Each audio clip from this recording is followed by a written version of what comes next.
کیا آپ نے کبھی اس بات پر غور کیا ہے کہ وہ کون سا دین ہے جس نے انسان کو انسانیت سکھائی، انسانوں کے درمیان چھوٹے اور بڑے، امیر و غریب کا فرق ختم کیا اور انسان کی تمام تر ضروریات کا احاطہ کیا، پھر چاہے اس کا تعلق انفرادی زندگی کے ساتھ ہو یا اجتماعی زندگی کے ساتھ، سیاست سے ہو، ثقافت سے ہو یا معاشرت سے ہو۔ آپ اس دین سے جس پہلو پر بات کرنا چاہے اس پہلو کو یہ واضح بیان کر دے۔ کیا آپ جانتے ہیں کہ یہ کون سا دین ہے؟ جی ہاں، یہ دین اسلام ہے۔ اس لیے تو اکثر ایک جملہ دہرایا جاتا ہے کہ Islam is a complete code of life. آپ کے علم میں ہونا چاہیے کہ دین اسلام کو دین انسانیت بھی کہتے ہیں، کیونکہ دین اسلام کسی خاص شخص یا قوم کے لیے نہیں آیا، بلکہ اس کا تعلق تو پوری کی پوری انسانیت کے ساتھ ہے۔ اور اگر ہم دیکھیں کہ دین اسلام کی جتنی بھی ٹیچنگز ہیں یا تعلیمات ہیں، اس میں انسان کو انسان بنانے اور انسان کے اندر موجود لالچی خواہشات پر قابو پانے اور دوسرے انسانوں کو فائدہ پہنچانے کے ہیں۔ اور پوری دنیا میں کوئی بھی شخص اسلام کی کوئی بھی ایسی ٹیچنگز نہیں لا سکتا کہ جو انسانیت کے خلاف ہو۔ یہی وجہ تو ہے کہ قرآن پاک میں اللہ تعالیٰ فرماتے ہیں، چیپٹر 3 سورۃ آل عمران ورس 19، ان الدین عند اللہ اسلام، کہ بے شک اللہ تعالیٰ کے نزدیک جو دین ہے وہ اسلام ہے، یعنی اللہ تعالیٰ کے ہاں جو ایکسیپٹیبل دین ہے وہ اسلام ہے۔ اسلام کے فائدے: جب انسان اسلام قبول کرتا ہے تو وہ اس بات کو تسلیم کر لیتا ہے کہ اس کائنات کے خالق و مالک اور اس کا پروردگار صرف اور صرف اللہ تعالیٰ ہے، تو وہ خود کو اللہ تعالیٰ کی فرما برداری میں لے آتا ہے۔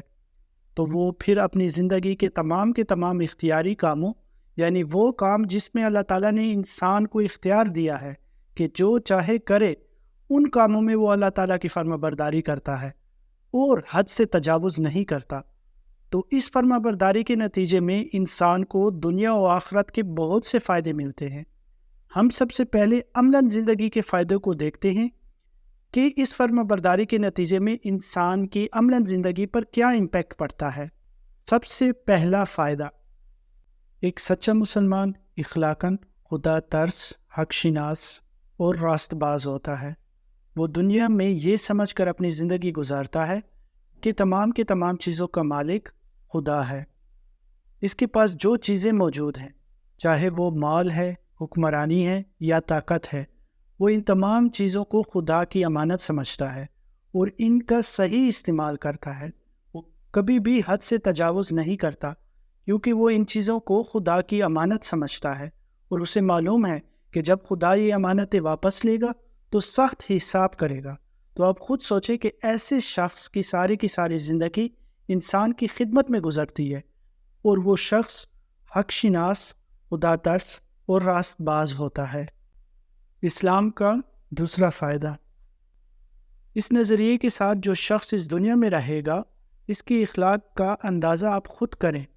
اس شخص کی کوشش ہوگی کہ وہ اپنے دل کو برے خیالات سے پاک رکھے گا، وہ اپنے دماغ کو برائی کی فکر سے بچائے گا، وہ اپنی آنکھوں کو بری نگاہ سے روکے گا، وہ اپنے کانوں کو برائی سننے سے باز رکھے گا، وہ اپنی زبان کی حفاظت کرے گا تاکہ اس سے حق کے خلاف کوئی بات نہ نکلے، وہ اپنے پیٹ کو حرام کے رزق سے بھرنے کے بجائے بھوکا رہنا زیادہ پسند کرے گا، وہ اپنے ہاتھوں کو ظلم کے لیے کبھی نہ اٹھائے گا، وہ اپنے پاؤں کو برائی کے راستے پر کبھی نہ چلائے گا، وہ اپنے سر کو باطل کے سامنے کبھی نہ جھکائے گا، خواہ وہ کاٹ ہی کیوں نہ ڈالا جائے، وہ اپنی کسی خواہش اور کسی ضرورت کو ظلم اور ناحق کے راستے سے کبھی نہ پورا کرے گا، حق اور صداقت کو ہر چیز سے زیادہ عزیز رکھے گا اور اس کے لیے اپنی ذات کے ہر فائدے اور اپنے دل کی ہر خواہش کو، بلکہ اپنے ذات کو بھی قربان کر دے گا۔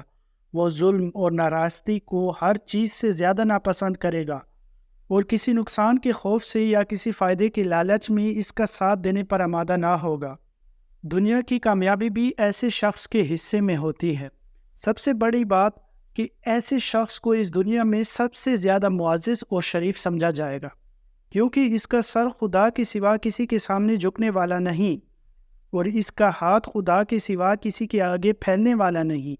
ذلت ایسے شخص کے حصے میں کبھی بھی نہیں آتی اور یہ حقیقت ہے۔ اسلام کا تیسرا فائدہ: جو شخص اس نظریے کے ساتھ اس دنیا میں اپنی زندگی بسر کرتا ہے، تو اس شخص کے سوا اس دنیا میں کوئی اور شخص طاقتور ہو ہی نہیں سکتا، کیونکہ اس کے دل میں خدا کے خوف کے سوا اور کچھ نہیں، خدا کے سوا کسی سے بخشش یا انعام کی لالچ بھی نہیں۔ تو آپ خود سوچ سکتے ہیں کہ دنیا میں کوئی بھی ایسی طاقت ایگزسٹ نہیں کرتی جو اس شخص کو حق کے راستے سے روکے، یا دنیا میں کوئی ایسی دولت ایگزسٹ نہیں کر سکتی کہ جو اس شخص کا ایمان خرید سکے، کیونکہ اس کے دل میں صرف اور صرف اللہ تعالیٰ کا خوف ہوتا ہے، اپنے خدا کا خوف ہوتا ہے، اور وہ اسی کی ہی فرما برداری کرتا ہے۔ اسلام کا چوتھا فائدہ، ایسے شخص سے بڑھ کر دنیا میں کوئی غنی اور دولت مند نہیں ہوگا، کیونکہ وہ عیش پرست نہیں، خواہشات نفس کا بندہ نہیں، حریص اور لالچی نہیں، اپنی جائز محنت سے جو کچھ کماتا ہے اس پر قناعت اور صبر کرتا ہے، اور ناجائز دولت کے ڈھیر بھی اگر اس کے سامنے لگا دیے جائیں تو ان کو حقارت سے ٹھکرا دیتا ہے۔ اسلام کا پانچواں فائدہ، ایسے شخص سے بڑھ کر اس دنیا میں کوئی محبوب اور ہر دل عزیز بھی نہ ہوگا، کیونکہ وہ ہر شخص کا حق ادا کرے گا اور کسی کا حق نہ مارے گا، ہر شخص سے نیکی کرے گا اور اس کے بدلے میں اپنے لیے کچھ نہ چاہے گا، لوگوں کے دل خود بخود ہی اس کی طرف کھینچے جائیں گے اور ہر شخص اس کی عزت اور محبت کرنے پر مجبور ہوگا۔ ایسا شخص کبھی بھی امانت میں خیانت نہیں کرے گا، ہمیشہ سچائی کا ساتھ دے گا، اپنے وعدوں کا سچا اور معاملات میں کھرا اترے گا، ہر معاملے میں اس وجہ سے دیانتداری دکھائے گا کیونکہ وہ یہ بات سمجھتا ہے کہ کوئی دیکھے یا نہ دیکھے اس کا خدا تو اسے دیکھ رہا ہے۔ تو یہ وہ ساری صفات ہیں جو اسلام انسان میں پیدا کرتا ہے، اور انسان کو اسلام سے یہ فائدے پہنچتے ہیں۔ اب یہ ساری چیزیں عملاً زندگی سے ریلیٹڈ تھی۔ جب انسان پیدا ہوتا ہے اور مرنے تک کا سفر اگر انسان اس طرح سے طے کر لیتا ہے تو مرنے کے بعد جب وہ اپنے خدا کے پاس جاتا ہے تو خدا اسے بے شمار رحمتوں اور نعمتوں سے نوازتا ہے، کیونکہ خدا نے اسے جو امانتیں دی تھی اس کا اس نے صحیح استعمال کیا اور کبھی بھی حد سے تجاوز نہیں کیا۔ تو یہ تھے اسلام کے فائدے اس دنیا میں اور آخرت میں۔ کفر کے نقصانات۔ کفر کے نقصانات کی طرف چلنے سے پہلے ہمیں اس بات کا معلوم ہونا ضروری ہے کہ کفر کہتے کس کو ہے۔ کفر کے اصلی معنی چھپانے اور پردہ ڈالنے کے ہیں۔ اب جو شخص کفر کرتا ہے وہ کس چیز پر پردہ ڈالتا ہے؟ بنیادی طور پر اللہ تعالیٰ نے انسان کو ایک فطرت پر پیدا کیا اور اس کو عقل و شعور کی نعمت بخشی تاکہ وہ ان نعمتوں سے اس کائنات کی، اپنی اور اپنے رب کی حقیقت کو جان سکے۔ اب جو شخص کفر کرتا ہے وہ اپنے عقل و شعور اور فطرت پر نادانی کا پردہ ڈال دیتا ہے۔ کفر کا پہلا نقصان، کفر ایک جہالت ہے، بلکہ اصلی جہالت کفر ہے۔ اس سے بڑھ کر اور کیا جہالت ہو سکتی ہے کہ ایک شخص اپنے خدا کی ہستی سے ناواقف ہے۔ آپ خود اس بات پر غور کریں کہ ایک شخص ہے جو اس کائنات کے اتنے بڑے کارخانے کو چلتا دیکھ کر اور انسان کی تخلیق کو دیکھنے کے بعد اس بات پر یقین کر لیتا ہے کہ خدا کی ہستی موجود ہے۔ اب یہ شخص اپنی زندگی میں جتنی بھی ریسرچ کرے گا، کائنات کے حوالے سے ہو، دنیا کے حوالے سے ہو یا انسان کی تخلیق کے حوالے سے ہو، اس پر یہ بات اور حقیقت اور کھلتی جائے گی کہ خدا کی ہستی موجود ہے اور وہ خدا کے قریب ہوتا جائے گا۔ اس کے برعکس دوسرا شخص ہے کہ جو خدا کی ہستی کا انکار کرتا ہے۔ اگر وہ اپنی زندگی میں ریسرچ کرتا ہے کائنات کے حوالے سے، زندگی کے حوالے سے، تو وہ گمراہ ہو جاتا ہے اور گمراہی کے راستے پر چلا جاتا ہے، کیونکہ اسے علم کا پہلا سرا ہی نہیں ملا، اس پر علم کے دروازے کبھی نہیں کھلتے اور وہ اور جہالت کی طرف چلتا جاتا ہے۔ کفر کا دوسرا نقصان، کفر ایک ظلم ہے، بلکہ سب سے بڑا ظلم کفر ہے۔ آپ جانتے ہیں کہ ظلم کس چیز کو کہتے ہیں؟ ظلم یہ ہے کہ کسی چیز سے اس کی طبیعت اور فطرت کے خلاف زبردستی کام لیا جائے۔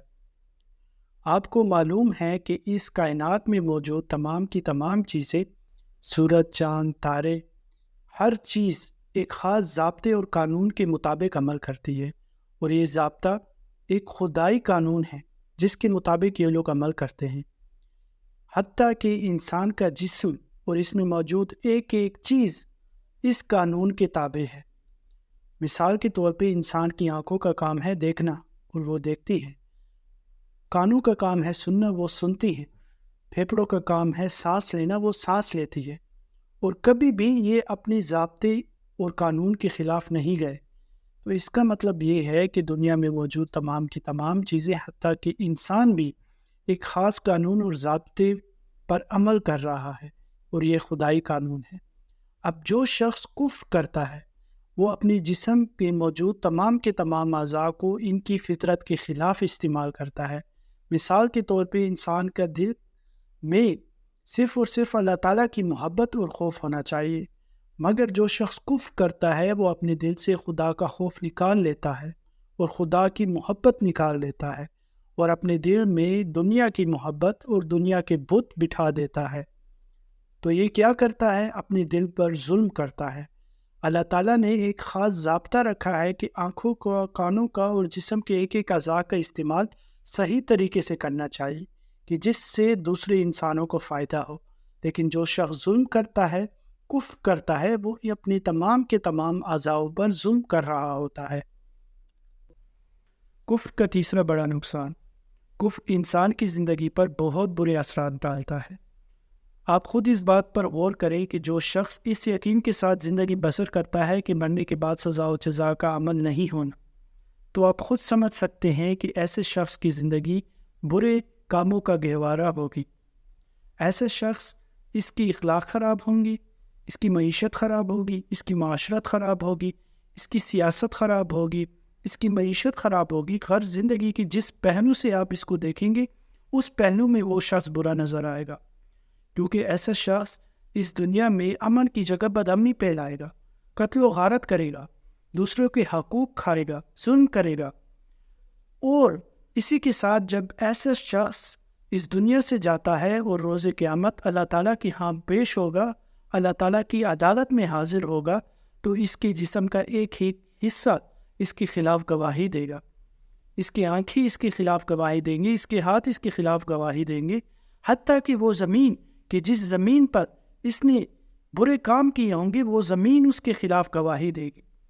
تو آپ خود سمجھ سکتے ہیں کہ کفر کے کتنے بڑے نقصان ہیں، اور وہ زندگی کے جو نہ ختم ہونے والی ہوں گی، اس زندگی میں وہ ناکام ہو جائے گا، اور ایسے شخص کا ٹھکانہ صرف اور صرف جہنم ہوتا ہے۔ کفر کے اور نقصانات، کفر صرف ظلم ہی نہیں بلکہ بغاوت، ناشکری اور نمک حرامی ہے۔ آپ خود بتائیں کہ وہ کون سی چیز ہے جو انسان نے خود بنائی ہے؟ کیا انسان نے اپنی عقل کی تخلیق خود کی ہے یا خدا نے کی ہے؟ کیا انسان نے اپنا دل خود بنایا ہے یا خدا نے بنایا ہے؟ کیا انسان کے اندر موجود تمام کے تمام اعضاء انسان نے خود بنائے ہیں یا خدا نے بنائے ہیں؟ انسان کے ارد گرد تمام کی تمام چیزیں انسان نے خود بنائی ہیں یا خدا نے بنائی ہیں؟ اور ان تمام چیزوں پر قوت انسان نے خود دی ہے یا خدا نے دی ہے؟ اور ان تمام چیزوں کو کارآمد انسان کے لیے انسان نے خود بنایا ہے یا خدا نے بنایا ہے؟ آپ کہیں گے کہ یہ تمام کی تمام چیزیں خدا نے بنائی ہیں۔ تو آپ خود سوچیں کہ جب انسان خدا کے خلاف چلتا ہے تو انسان سے بڑا باغی اور کون ہو سکتا ہے؟ جب انسان اپنی عقل کو اللہ تعالیٰ کے خلاف سوچنے پر لگاتا ہے تو انسان کتنا بڑا باغی ہے۔ انسان اپنے دل میں اللہ تعالیٰ کے خلاف برے خیالات کو لاتا ہے تو انسان کتنا ہی بڑا نمک حرام ہے، اور انسان کفر سے خدا کا کچھ نہیں بگاڑتا۔ کفر انسان کو انسانوں کے درمیان برا بناتا ہے، انسان کی اخلاق کو برا بناتا ہے، دوسرے انسانوں کے دلوں میں نفرت پیدا کرتا ہے۔ کفر کا انجام اس دنیا میں بھی اور آخرت میں بھی ناکامی ہے، کیونکہ یہ سراسر جہالت ہے، اور ایسا شخص اپنی ساری کی ساری زندگی ناکامی میں گزارتا ہے، اور مرنے کے بعد بھی وہ ہمیشہ کی ہمیشہ والی زندگی میں ناکام ہی رہے گا۔ دنیات بک کے نیکسٹ ایپیسوڈ میں ہم ایمان اور اطاعت کے حوالے سے پڑھیں گے۔ تب تک کے لیے جڑے رہیے، اپنا خیال رکھیے۔ اللہ حافظ۔